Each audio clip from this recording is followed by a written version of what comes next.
Hello friends, my name is Nitin Gupta. Welcome back to my channel. Friends, आज हम बात करेंगे फिर से अपने पोर्टफोलियो सीरीज के अगले स्टॉक के बारे में। और इस सीरीज का अगर आप पहले की वीडियो आपने नहीं देखे हैं तो एक बार डिस्क्रिप्शन में उनका लिंक जो है आप एक बार जाके चेक कर सकते हैं और देख सकते हैं कि हम अपने पोर्टफोलियो के लिए किस तरह से स्टॉक पिक करते हैं और ये हमें हेल्प करेगा अपने पोर्टफोलियो को उससे मैनेज करने के लिए। चलिए चलते हैं आज के सीधे स्टॉक पे। आज की जो कंपनी है वो southern petrochemical industry Corporation limited है। इसे एसपीआईसी ही बोला था बेसिकली। ये जो काम करती है वो Southern Petrochemicals Industry Corporation Limited engage in manufacture and selling urea and nitrogen chemical fertilizer. और किस तरह के पोर्टफोलियो वो भी देख लेते हैं। The product offerings of the company include primary nutrition, secondary nutrition, water soluble fertiliser, organic fertiliser, non edible dietic fertiliser, bio among other agriculture product. तो कई तरह के जो प्रोडक्ट है, ये जो फर्टिलाइजर प्रोडक्ट है, कई तरह के प्रोडक्ट में इसका इस्तेमाल किया जाता है। ठीक है, एक बार फंडामेंटल चेक करें तो मार्केट कैप बहुत ज्यादा बड़ा नहीं, 1782 करोड़ का है, तो स्मॉल कैप कंपनी हम किसे कह सकते हैं। स्टॉक पी 12.3 का है, आरओसी 17.5 का है, लास्ट 12 मंथ का प्रॉफिट 163 का है, प्रमोटर होल्डिंग 53.4 है, इंडस्ट्री पी 34.9 है। तो इंडस्ट्री पी से अगर कंपेयर करें तो काफी चीप लेवल पे कंपनी हमें नजर आती है। करंट प्राइस 87.5 का है, बुक वैल्यू 52.5 की है, आरओई 14.1 का है, प्लानिंग को यही हाई प्राइस होल्डर 108 का है और 52 लो बनाया था, 62 का हाई बनाया था 108 का। डिविडेंड कंपनी थोड़ा और पे करती है 1.74 का, फेस वैल्यू 10 का है और डेट इक्विटी 0.44 है। देखते हैं कि मैनेजेबल है या नहीं है। अब लास्ट क्वार्टर की अगर हम बात करें, जून के उन्होंने अभी रिजल्ट पोस्ट नहीं किया है, मार्च का हमारे सामने है।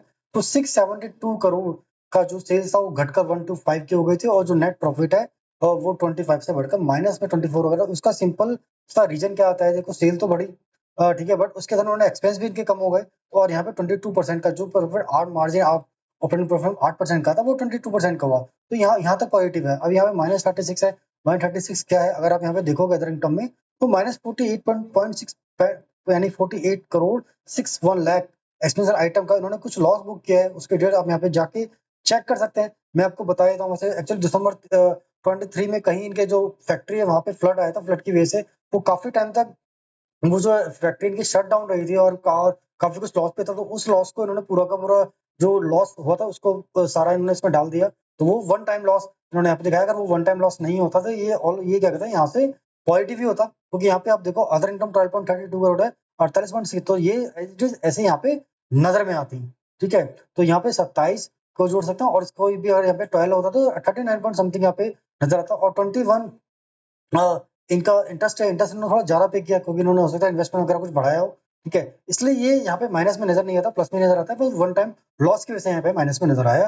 ठीक है, तो अब लास्ट 12 मंथ के प्रॉफिट में देखें तो 28219 यानी सेल यहाँ पे भी कम हुई और जो नेट प्रॉफिट है 301 से लेकर 113 हुआ। उसका भी सिंपल सा रीजन देखो, दो नजर आते हैं। एक्चुअली ऑपरेटिंग ओवरऑल देखा तो ऑपरेटिंग प्रॉफिट मार्जिन बराबर ही है, बट यहाँ पे जो टैक्स है 6%, 34% है, 30% टैक्स ज्यादा हो गया। एक तो वो रीजन भी है और दूसरा क्या कहते हैं, कहीं ना कहीं थोड़ा सा सेल का कम होना भी रीजन है। तो अगर आप देखोगे तो लास्ट जो पूरा 1 डेढ़ साल निकला है एक्चुअली आफ्टर कोविड के बाद, मतलब जो रैली 2022 तक आई थिंक जो आई थी, उसके बाद जो केमिकल के सेक्टर था ना, चाहे जीएनएफसी हो, आरसीएफ हो और दीपक फर्टिलाइजर हो या क्या कहते हैं, जो सारे ही केमिकल सेक्टर ना वो सारे के सारे डाउन पड़े हैं। ठीक है, अब उनमें धीरे धीरे रैली आना शुरू हुई, काफी सारे स्टॉक ने ऊपर चलना भी शुरू किया है। ठीक है, अगर आप देखोगे तो इसके अदर सेगमेंट की जो कंपनी है।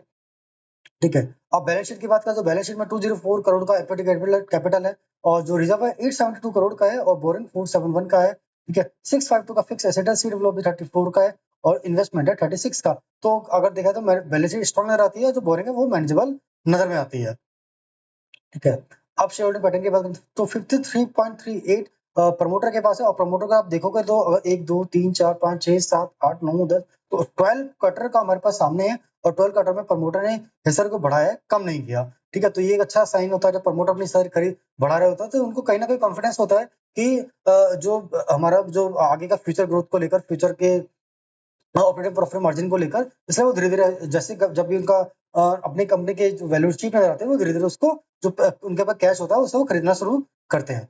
एफआईएफ के पास 3.8 है और डीआई के पास 1.68 है। पब्लिक के पास कितनी है 44.56 में 3.74 और ऑलमोस्ट अगर आप देखोगे तो यहाँ पे अगर देखोगे 40% के ऑलमोस्ट पब्लिक के पास नजर आते हैं, जो कि थोड़ा सा लिटिल ज्यादा है क्योंकि ऑलमोस्ट अगर 30% के आसपास होते तो हम उसको एक अच्छा मानते हैं, पर थोड़ा सा ज्यादा है। बट इसमें हम ये भी नहीं कह सकते कि एक्चुअल में 40% पूरी की पूरी रिटेल के पास है, जो कि मुझे नहीं लगता कि 40% रिटेल के पास हो सकती है। हो सकता है कि काफी सारे बड़े प्लेयर हों जिनकी 1% से ज्यादा कम हो और उनके यहाँ पे शो नहीं हुई, क्योंकि 1% से ज्यादा की यहाँ पे नजर आती है शो।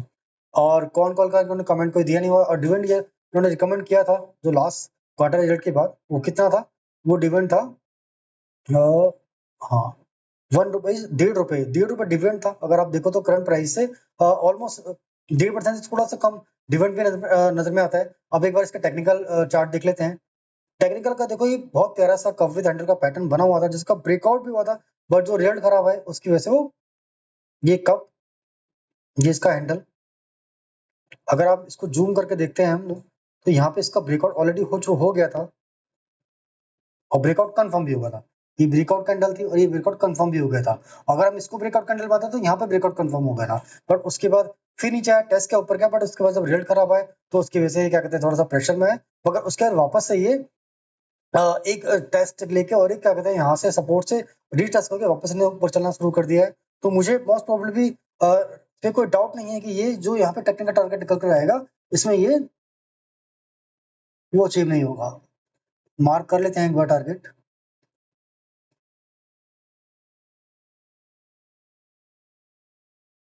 तो टारगेट निकल कर आता है 143 का 55% यहाँ से, और जो लास्ट क्लोजिंग प्राइस है अगर वहां से हम देखते हैं,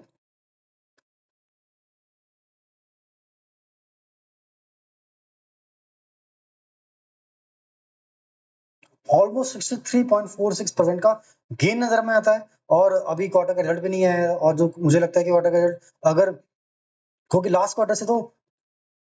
क्वार्टर तो आना अच्छा ही है, क्योंकि लास्ट क्वार्टर में जो उन्होंने क्या कहते हैं इनका सेल कम हुई थी, बट ऑपरेटिंग परफॉर्मेंस ठीक था, उसके से नेट प्रॉफिट में बहुत ज्यादा नहीं, बस इनका जो वन टाइम लॉस था 148 करोड़ 61 लाख का, उसकी वजह से वो माइनस में है। बट अगर वो उन्होंने लॉस बुक कर लिया, वो हो सकता है जो फ्लड की वजह से जो उनका फैक्ट्री थी वो भी इनका ऑपरेशन हो गया होगा अब तक। तो मैं उम्मीद करता हूँ कि जो क्वार्टर के अब इम्प्रूव आना अच्छे होंगे, और जो रिजल्ट ये जो टारगेट है, मुझे नहीं लगता कि 3-4 क्वार्टर में या फिर कुछ दिक्कत भी है, तो हो सकता है कि 1-1.5 साल का समय लग जाकर, उसमें भी 1-1.5 साल का समय लगता है, तो भी 63% का गेन है, तो भी 40% का सीजन हमारा निकल के आता है। अगर यहाँ से 6 ऑलमोस्ट 6 क्वार्टर भी लगते हैं तो ठीक है, मगर मुझे नहीं लगता कि 6 क्वार्टर का टाइम लगेगा। मैं बहुत ज्यादा मतलब मुझे चीजें जो मेरी अंडरस्टैंडिंग जो मुझे समझ में आती है, उससे लगता है कि ये अचीव हो जाना चाहिए जल्दी, ठीक है। पर मेरी इस तरह की कोई बाइंग की और सेलिंग की रिकमेंडेशन नहीं है, जस्ट एक लर्निंग है जो मैंने अपने लिए करता हूँ, वो एक वीडियो ग्रुप में आपके साथ शेयर कर देता हूँ, जिससे मेरे साथ आप भी ग्रो कर पाए और अपना पोर्टफोलियो खुद से मेरे साथ आप भी मैनेज कर पाए। चलिए चलते हैं, आज के लिए इतना ही। अगर आपको मेरी वीडियो अच्छा लगता है लाइक कीजिए, सब्सक्राइब कीजिए। आज के लिए इतना ही, धन्यवाद, जय हिंद।